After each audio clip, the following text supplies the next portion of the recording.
Hi aspirants. So good evening. ఈరోజు అయితే నిజంగా చాలా చాలా బాధగా ఉంది. ఎందుకంటే సో ఏంటి మన పరిస్థితి ఏంటి, ఇంతవరకు హాల్ టికెట్లు కూడా ఇచ్చేసారు. టెట్ వాయిదా పడుతుంది అనుకున్నాం, అది పడలేదు. లేదా డిఎస్సి వాయిదా పడుతుంది అనుకుంటే జడ్జిమెంట్ వాయిదా పడుతూ వెళ్ళిపోతుంది, కానీ డిఎస్సి అయితే వాయిదా పడేటట్టు కూడా అనిపించట్లేదు. సో ఇది ఎలా అయిపోయిందంటే ఒక సీరియల్ లెక్క. ఓకే, రోజుకు ఒక సీరియల్, రోజుకు ఒక భాగం వస్తుంది అనమాట. వచ్చి ఇలా కంటిన్యూ అయిపోతా ఉందన్నమాట. ఈ సీరియల్ చూసే ఓపిక మనకు లేదు, నాకైతే అసలు లేదు. సో నిజంగా అభ్యర్థులు చాలా ఇబ్బందులు పడుతున్నారు. ఆ సీరియస్నెస్ పోయింది. టెట్ రాద్దామంటే ఇంకా జస్ట్ ఇంకో 4 రోజుల్లోనే టెట్ ఎగ్జామ్ రాయాల్సి ఉంటుంది. తర్వాత ఇంకా మళ్ళీ టెట్ అయిపోగానే మళ్ళీ వెంటనే డిఎస్సికి ప్రిపేర్ అవ్వాల్సి వస్తుంది.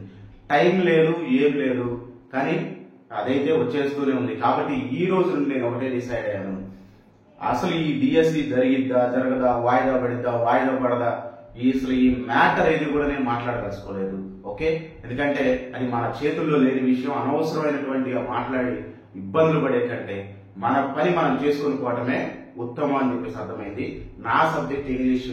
నేను ఇంగ్లీష్ కంటెంట్ కానీ, ఇంగ్లీష్ మెథడాలజీ కానీ, ఇంగ్లీష్ గ్రామర్ కానీ డైలీ ఇదే నా last video regarding this information about DSC గురించినటువంటి ఇన్ఫర్మేషన్. ఇదే లాస్ట్ వీడియో.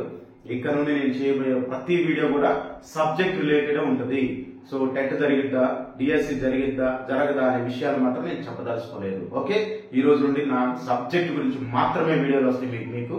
సో నా వీడియోస్ మాత్రం మీరు దయచేసి చూడండి. ఎందుకంటే మీకు ఎక్కడ ఏ డౌట్ ఉన్నా ఇంగ్లీష్ లో నా ఫోన్ నెంబర్ కూడా మీకు డిస్ప్లే చేస్తాను నెక్స్ట్ వీడియోలో.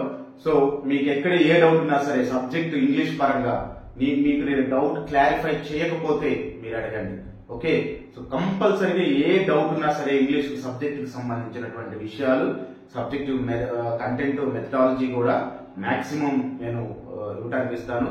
కొన్ని డౌట్ ఎక్కడున్నా సరే కామెంట్, మనం అవసరమైతే నా వాట్సాప్ నెంబర్కి మెసేజ్ పెట్టండి, లేకపోతే మనం డైరెక్ట్ గా ఫోన్ చేసి కూడా డిస్కషన్ పెట్టుకుందాం.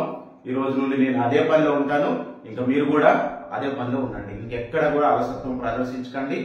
డిఎస్సి ప్రిపరేషన్ లో తలమునకలై ఉండండి, అంతే. ఇంకా ఇది మాత్రం నేను చెప్పదలుచుకున్నాను. ఇంతటితో సెలవు.